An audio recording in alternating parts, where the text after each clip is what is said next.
사람 사이에서 신뢰를 지탱하는 가장 기본적인 끈은 사실 아주 단순한 것에서 시작됩니다. 바로 약속입니다.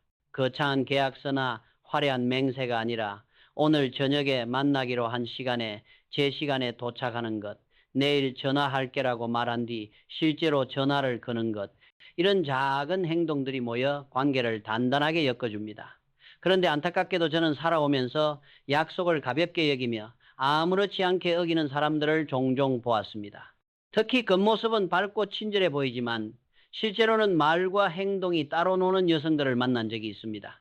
그들은 바쁘다는 핑계, 깜빡했다는 변명으로 약속을 쉽게 흘려보내곤 했습니다. 처음에는 웃으며 넘길 수도 있습니다. 누구나 한두 번은 실수할 수 있으니까요. 그러나 같은 일이 반복되면 마음속에 작은 균열이 생깁니다. 겉으로는 괜찮아라고 말하면서도 내면에서는 이 사람을 과연 믿을 수 있을까라는 질문이 쌓여갑니다.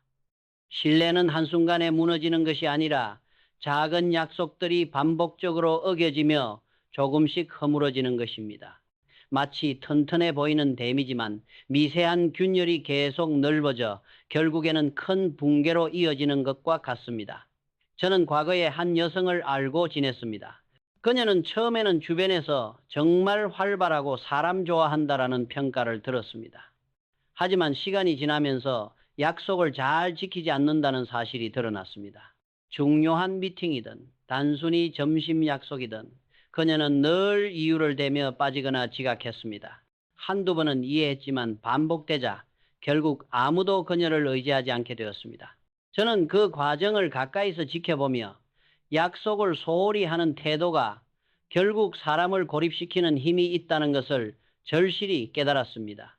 반대로 신뢰를 주는 사람들의 특징은 단순합니다. 약속을 반드시 지키거나 지킬 수 없을 경우 진심 어린 설명과 사과를 덧붙입니다. 저는 한번 중요한 회의에 참석하지 못하게 된 적이 있는데 그때 한 동료가 먼저 전화해 정말 미안하다. 지금 상황이 이래서 어쩔 수 없다. 다음에 반드시 시간을 내겠다고 말했습니다. 그 진심이 전해지자 오히려 저는 그 동료를 더 믿고 존중하게 되었습니다. 결국 약속을 지키는 행위는 단순한 행동을 넘어 타인에게 진정성을 전달하는 방식입니다. 심리학적으로도 약속은 사회적 신뢰, 자본, 소셜 캐피털의 핵심 요소로 알려져 있습니다. 작은 약속을 지키는 사람은 타인에게 예측 가능성과 안정감을 줍니다. 이는 직장 관계에서 특히 중요합니다. 프로젝트 마감일을 맞추거나 고객과의 약속을 성실히 이행하는 태도가 개인의 평판뿐 아니라 조직 전체의 신뢰에도 직결됩니다. 반대로 사소한 약속을 반복적으로 어기는 사람은 결국 큰 기회에서도 제외되기 쉽습니다. 왜냐하면 신뢰가 무너진 순간 그 사람의 말과 능력은 더 이상 가치 있게 받아들여지지 않기 때문입니다. 현대 사회에서는 정보와 속도가 중요하다고 하지만 실은 인간관계의 본질은 여전히 신뢰입니다. 작은 약속을 지키는 습관은 보이지 않는 자산이 되어 시간이 흐를수록 더 큰 가치로 돌아옵니다. 예를 들어 일본의 경영의 신으로 불리는 마스시타 고노스케는 사람이 성공하는 비결은 약속을 반드시 지키는 데 있다라고 말했습니다. 그는 아무리 바빠도 직원이나 거래처와 한 약속을 소홀히 하지 않았다고 합니다. 이 일화는 우리에게 중요한 교훈을 줍니다. 약속을 지키는 태도는 단순한 예절이 아니라 성공을 향한 기반이라는 점입니다. 저 역시 수많은 경험 끝에 알게 되었습니다. 약속을 소중히 여기는 사람과 함께 있을 때 마음은 편안하고 대화는 더 깊어집니다. 반대로 약속을 소홀히 하는 사람과 함께 할 때는 늘 조심스럽고 마음속에서는 작은 경계심이 사라지지 않습니다. 결국 관계의 깊이는 지켜진 약속의 무게와 비례하는 것입니다. 그렇기에 저는 지금도 늘 마음속에 새깁니다. 아무리 작은 약속이라도 가볍게 여겨서는 안 된다고. 그것이야말로 신뢰를 잃지 않는 가장 단순하면서도 확실한 방법이기 때문입니다. 인간관계에서 감정은 가장 예민하면서도 중요한 요소입니다. 어떤 여성들은 부드러운 미소와 친근한 태도로 다가오지만 시간이 지나면 그 이면에서 감정 기복이 드러나기도 합니다. 저는 그런 사람들과 함께 지내면서 종종 불안감을 느꼈습니다. 한순간에는 즐겁게 웃으며 대화를 나누다가도 바로 다음 순간에는 이유도 모른 채 차갑게 침묵하는 모습을 보면 마치 지뢰밭 위를 걷는 듯한 긴장감이 감돌았습니다. 언제 화를 낼지, 언제 기분이 변할지 알 수 없으니 관계가 결코 편안할 수 없었던 것입니다. 사람은 누구나 감정을 가집니다. 하지만 중요한 것은 감정을 어떻게 다루느냐입니다. 감정이 안정되지 못한 사람은 주변에 불필요한 파동을 만들어냅니다. 직장에서 이런 유형의 여성과 함께하면 회의 분위기가 쉽게 무거워지고 사소한 오해가 불필요한 갈등으로 번집니다. 가정에서도 마찬가지입니다. 가족들이 눈치를 보며 조심스럽게 행동해야 하는 상황이 반복되면 집이 더 이상 안식처가 되지 못하고 오히려 피곤한 공간으로 변해버립니다. 저는 과거에 감정 기복이 심한 동료와 함께 프로젝트를 진행한 적이 있습니다. 그녀는 하루는 적극적으로 아이디어를 내고 활발히 참여하다가도 다음 날에는 아무 말 없이 불만스러운 표정으로 앉아 있곤 했습니다. 그 이유를 물어보면 아무 일도 아니에요 라는 말만 돌아왔습니다. 겉으로는 사소한 대화 같지만 그 속에 쌓인 불편한 감정은 결국 팀 전체를 불안하게 만들었습니다. 시간이 지나자 다른 사람들도 점차 그녀를 피하게 되었고 그녀 스스로도 외로움 속에 갇히게 되었습니다. 반대로 저는 감정을 잘 조절할 줄 아는 여성들을 존경합니다. 그들은 화가 날 때조차 침착함을 유지합니다. 물론 속으로는 불편할 수 있지만 그 불편함을 그대로 쏟아내지 않고 차분히 대화를 이어갑니다. 이런 태도는 주변 사람들에게 안정감을 줍니다. 심리학에서는 이것을 정서적 지능 EQ, Emotional Quotient이라 부르며 높은 EQ를 가진 사람들은 더 건강한 관계를 맺고 더 큰 신뢰를 얻게 된다고 설명합니다. 단순히 머리가 좋은 것이 아니라 마음을 다스릴 줄 아는 것이야말로 진정한 지혜인 것입니다. 저는 예전에 한 강연에서 들은 이야기를 잊지 못합니다. 한 성공한 여성 기업인이 나는 화가 날 때마다 잠시 호흡을 고르고 상대방의 입장을 먼저 생각하려고 한다라고 말했습니다. 그녀는 젊은 시절 감정적으로 대응해 많은 실수를 했지만 점차 자기 감정을 다스리는 법을 배우며 회사와 인간관계가 동시에 안정되었다고 합니다. 이 사례는 우리에게 분명한 교훈을 줍니다. 감정을 잘 조절하는 것은 단순히 자기 보호가 아니라 타인과의 관계를 지켜내는 가장 강력한 무기라는 사실입니다. 사회학적 연구에서도 감정의 일관성이 중요한 이유를 설명합니다. 일관성이 없는 감정은 상대에게 예측 불가능성을 줍니다. 인간은 본능적으로 예측할 수 있는 상대에게 안정감을 느낍니다. 그래서 감정이 들쭉날쭉한 사람은 매력적으로 보이더라도 오래 가까이 하기 어렵습니다. 반대로 차분하고 일정한 태도를 보이는 사람은 특별한 말이나 행동 없이도 주변 사람들을 끌어당기는 힘을 지닙니다. 마치 잔잔한 호수가 보는 이에게 편안함을 주듯이 말입니다. 저는 결국 깨달았습니다. 감정에 쉽게 휘둘리는 여성들과 거리를 두는 것은 무관심이나 냉정함이 아니라 스스로를 지키기 위한 지혜라는 것을, 불필요한 상처를 피하고 더 건전한 관계를 유지하기 위한 선택이었습니다. 그리고 지금은 안정적인 감정을 유지하는 사람들과 함께하며 그 속에서 오히려 더 깊은 신뢰와 따뜻함을 경험하고 있습니다. 인간관계에서 중요한 것은 상대가 늘 웃는 얼굴을 보이는지가 아닙니다. 오히려 어떤 상황에서도 일정한 태도로 주변을 안심시켜주는 것, 그것이야말로 진정으로 믿을 수 있는 사람의 특징입니다.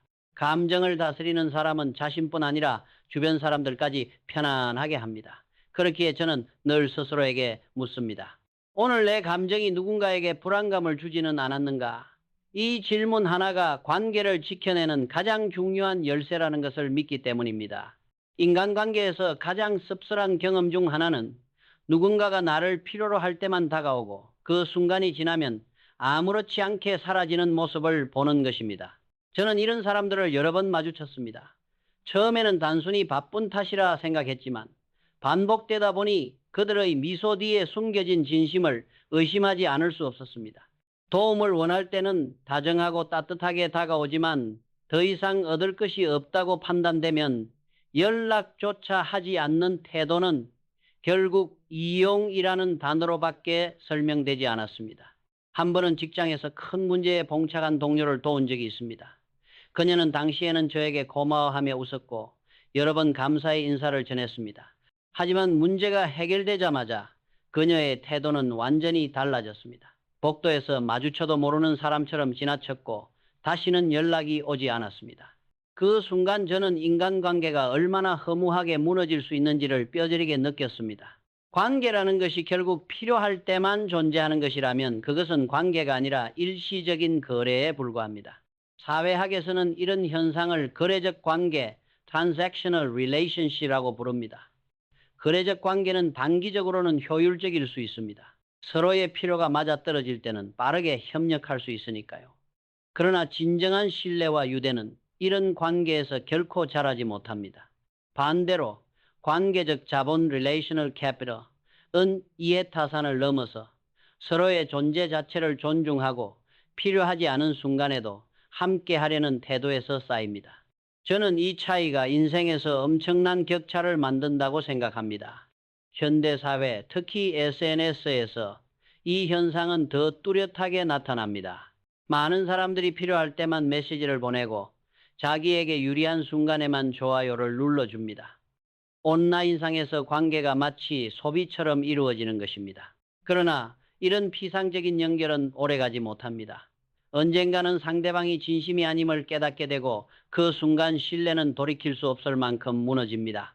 반대로 저는 이익이 전혀 없는 순간에도 따뜻한 관심을 보여주는 사람들을 만나면서 진정한 관계의 가치를 배웠습니다. 예를 들어 제가 힘든 시기를 보낼 때 특별히 도울 수 있는 상황도 아니었지만 꾸준히 안부를 물어주던 한 친구가 있었습니다. 그는 네가 잘 되고 있든 힘들든 상관없이 나는 네 옆에 있다라고 말했습니다. 그 진심 어린 한마디는 어떤 실질적인 도움보다도 제 마음을 강하게 붙잡아 주었습니다. 시간이 지나면서 저는 이런 관계가야말로 인생에서 진정으로 소중한 자산이라는 것을 확신하게 되었습니다. 경제학에서도 흥미로운 개념이 있습니다. 단기적인 이익을 추구하는 전략은 빠른 성과를 낼 수 있지만 장기적으로는 신뢰를 잃어 더 큰 손해를 부릅니다. 반대로 꾸준히 신뢰를 쌓는 전략은 시간이 오래 걸리지만 결과적으로는 더 넓은 기회와 관계망을 얻게 합니다. 인간관계도 마찬가지입니다. 순간의 이익을 위해 누군가를 이용하는 삶은 결국 고립으로 이어집니다. 그러나 아무런 대가 없이도 상대방을 존중하는 태도는 시간이 지날수록 더 큰 축복으로 돌아옵니다. 저는 지금도 마음속으로 다짐합니다. 필요할 때만 누군가를 찾는 사람이 아니라 상황과 상관없이 곁에 머물 수 있는 사람이 되어야 한다고. 그런 태도를 가진 사람만이 진정으로 신뢰를 얻고 깊은 관계를 쌓아나갈 수 있습니다. 인간은 기계가 아닙니다. 우리는 마음을 가진 존재이고 진심을 원합니다. 이익 때문에 다가왔다가 이익이 사라지면 떠나는 사람은 결코 오랫동안 존중받을 수 없습니다. 결국 인간관계의 본질은 교환할 것이 아무것도 없는 순간에도 괜찮아 내가 옆에 있으라고 말할 수 있는 힘에 있습니다. 그것이야말로 관계를 견고하게 만드는 진짜 끈입니다. 사람의 본성은 종종 남의 행복을 대하는 태도에서 드러납니다. 어떤 여성들은 주변인의 성취와 기쁨을 함께 축하하며 긍정적인 에너지를 나누지만 반대로 누군가의 성공을 마주했을 때 시기와 질투를 숨기지 못하는 경우도 있습니다. 저는 그런 태도를 여러 번 경험했습니다. 겉으로는 축하해라고 말하면서도 그 뒤에는 운이 좋았겠지라든가 사장님과 친하니까 가능했을 거야 라는 식의 비아냥이 따라옵니다. 순간은 농담처럼 들릴지 몰라도 듣는 사람의 마음에는 깊은 상처를 남깁니다. 저는 어린 시절 한 친구를 통해 이런 질투의 위험성을 배웠습니다. 그는 다른 사람이 칭찬을 받을 때마다 표정이 굳었고 뒤돌아서면 늘 그 사람의 단점을 찾으려 했습니다. 처음에는 그냥 예민한 성격이라고 여겼지만 시간이 지나자 점차 주변에서 멀어지기 시작했습니다. 왜냐하면 사람들은 누구나 자기의 성취가 존중받기를 바라는데 그것을 진심으로 기뻐해 주지 못하는 사람 옆에 머물고 싶어 하지는 않기 때문입니다. 질투는 결국 스스로를 고립시키는 독과 같습니다. 불평과 불만도 마찬가지입니다. 어떤 여성들은 하루 종일 세상에 대한 불만을 쏟아냅니다. 날씨가 덥다고, 상사가 까다롭다고, 동료가 무심하다고, 처음에는 경청하며 공감해 주려 하지만 그 불만이 매일같이 반복되면 듣는 사람의 에너지가 바닥나 버립니다. 저는 실제로 모든 대화의 시작과 끝이 불평으로 가득한 동료를 만난 적이 있습니다. 그녀는 왜 주변 사람들이 점점 자신을 피하는지 이해하지 못했고 그 결과 더 큰 외로움 속으로 빠져들었습니다. 결국 불평은 잠시의 스트레스 해소가 아니라 관계를 갉아먹는 독이었던 것입니다. 여기에 더해 늘 남 탓만 하는 태도는 신뢰를 더욱 빠르게 무너뜨립니다. 직장에서 실패했을 때 환경이 나빴다, 상사가 제대로 도와주지 않았다라는 말을 반복하는 사람들을 본 적이 있습니다. 하지만 사실을 알고 있는 사람들의 눈에는 그 말이 변명일 뿐이라는 것이 드러납니다. 남 탓은 자신의 성장을 막고 결국 책임감 없는 사람이라는 인식을 남깁니다. 저는 오히려 자신의 실수를 솔직히 인정하고 다음에는 이렇게 해보겠다라고 말하는 사람에게 더 큰 신뢰를 줍니다. 심리학적으로도 말과 사고의 습관은 인생의 방향을 결정한다고 합니다. 인지행동치료 연구에 따르면 부정적인 말을 반복하는 사람은 점점 사고 자체가 부정적으로 고착됩니다. 반대로 긍정적인 언어를 사용하는 사람은 실제로 더 낙관적인 태도를 유지할 수 있고 이는 주변에도 전염되어 관계를 건강하게 만듭니다. 즉, 우리가 무심코 내뱉는 말 한마디가 단순한 소리가 아니라 인생의 궤도를 결정짓는 씨앗이라는 것입니다. 저는 과거에 한 프로젝트에서 큰 난관에 부딪힌 적이 있습니다. 그때 팀에 있던 한 여성은 매일 이건 안 될 거예요라고 불평했습니다. 분위기는 점점 어두워졌고 팀 전체가 지쳐갔습니다. 그런데 또 다른 동료는 같은 상황에서 이번에는 힘들었지만 다음에는 분명히 더 잘할 수 있어요 라며 미소를 지었습니다. 그 말이 얼마나 큰 힘이 되었는지 모릅니다. 결과적으로 프로젝트는 완벽히 성공하지는 못했지만 그 긍정적인 태도가 다음 기회로 이어졌습니다. 이 경험은 저에게 중요한 가르침을 주었습니다. 불평과 남 탓은 기회를 닫지만 긍정과 책임은 새로운 문을 연다는 사실입니다. 결국 인간관계에서 질투와 불평, 남 탓은 모두 같은 뿌리를 가지고 있습니다. 그것은 자기 마음속의 불안과 열등감을 타인에게 투영하는 방식입니다. 하지만 이 태도는 상대방에게서 신뢰를 빼앗을 뿐 아니라 자기 자신도 더 작아지게 만듭니다. 반대로 남의 성공을 영감으로 받아들이고 감사와 긍정을 말하며 책임을 지려는 태도는 관계를 더욱 단단히 묶어줍니다. 결국 이 차이가 한 사람의 인생을 결정짓는 큰 갈림길이 되는 것입니다. 사람의 말과 태도는 그 사람의 내면을 숨김없이 드러냅니다. 저는 수많은 경험을 통해 감사할 줄 모르는 사람과 타인을 깔보는 태도를 가진 사람은 결국 주변의 신뢰를 잃는다는 사실을 배웠습니다. 반대로 작은 도움에도 고맙습니다라는 진심 어린 한마디를 전하는 여성은 항상 우아함과 따뜻함을 풍깁니다. 감사는 그 자체로 사람과 사람 사이를 이어주는 다리입니다. 그러나 불행히도 어떤 이들은 도움을 받으면서도 마치 당연한 권리인 양 묵묵부답으로 일관합니다. 저는 무거운 짐을 들어주거나 자리를 양보했는데도 눈길 한번 주지 않는 장면을 여러 번 목격했습니다. 그 순간 느낀 차가움은 말로 다 표현하기 어려웠습니다. 저는 한 번 직장에서 한 동료를 열심히 도왔던 일이 있습니다. 그녀는 단 한마디의 감사도 하지 않았습니다. 별거 아니에요 라는 가볍게 던진 말만 돌아왔을 뿐이었죠. 그때 저는 깨달았습니다. 감사의 부재는 단순히 예의의 문제가 아니라 관계의 본질을 무너뜨린다는 것을. 고마움을 표현하지 못하는 사람은 시간이 지날수록 주변을 차갑게 만들고 결국 자신조차도 고립시키게 됩니다. 반대로 진심 어린 감사의 표현은 작은 미소 하나만으로도 분위기를 따뜻하게 바꾸고 신뢰를 키우는 씨앗이 됩니다. 또 하나 잊지 못할 경험은 눈빛에 관한 것입니다. 사람들은 흔히 눈을 영혼의 창이라고 말합니다. 저는 이 말에 전적으로 동의합니다. 어떤 여성들은 말은 정중하게 하지만 눈빛에서 오만함이 드러납니다. 저는 예전에 똑똑하고 능력도 뛰어난 한 여성을 알았는데 그녀의 눈빛은 늘 사람을 위에서 내려다보는 듯했습니다.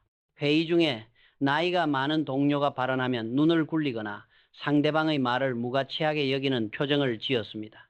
그 눈빛 하나만으로도 주변 사람들은 마음의 문을 닫았고 결국 그녀는 뛰어난 실력에도 불구하고 고립된 존재가 되고 말았습니다. 이와 반대로 겸손한 태도를 가진 사람은 누구를 대하든 눈을 똑바로 바라보고 존중을 담습니다. 어린아이든 노인이든 사회적 위치가 어떻든 상관없이 같은 인간으로서 대합니다. 저는 일본의 실업가 시부사와 H의 일화를 좋아합니다. 그는 1000개에 가까운 회사를 설립하며 일본 근대 자본주의의 아버지라 불렸지만 언제나 상대방의 눈을 진지하게 바라보며 경청했습니다. 그의 태도는 단순한 비즈니스 스킬이 아니라 인간에 대한 근본적인 존중에서 비롯된 것이었습니다. 그래서 그의 곁에는 언제나 신뢰와 존경이 따르는 사람들이 모였습니다. 베트남 기업가 정주영 회장의 태도도 비슷합니다. 그는 누구를 만나든 상대방이 어떤 위치에 있든 상관없이 경청하고 감사할 줄 알았습니다. 그의 유명한 말 중 하나는 감사할 줄 아는 마음이 없으면 어떤 부도, 어떤 권력도 결국 무너진다는 것이었습니다. 역사적 인물들의 공통된 교훈은 분명합니다. 진정한 신뢰와 존중은 거창한 능력에서가 아니라 사소한 태도에서 비롯된다는 점입니다. 저는 지금도 마음속에 다짐합니다. 작은 도움에도 반드시 감사할 줄 알고 상대방의 눈을 존중의 시선으로 바라보겠다고. 그 태도가 때로는 말보다 강력한 힘을 발휘한다는 것을 이미 여러 번 경험했기 때문입니다. 감사와 존중은 눈에 보이지 않지만 결국 사람을 끌어당기는 가장 강한 자석입니다. 결국 인간관계는 겉으로 꾸민 말이나 화려한 겉모습이 아니라 일상의 태도에서 결정됩니다. 감사합니다라는 한마디, 존중이 담긴 시선 하나가 사람의 마음을 열고 닫습니다. 경멸과 무관심은 관계를 차갑게 얼려버리지만 감사와 겸손은 관계를 따뜻하게 지켜줍니다. 저는 앞으로도 이 교훈을 삶의 중심에 두려 합니다. 왜냐하면 그것이야말로 신뢰와 행운을 불러오는 가장 단순하면서도 확실한 길이기 때문입니다.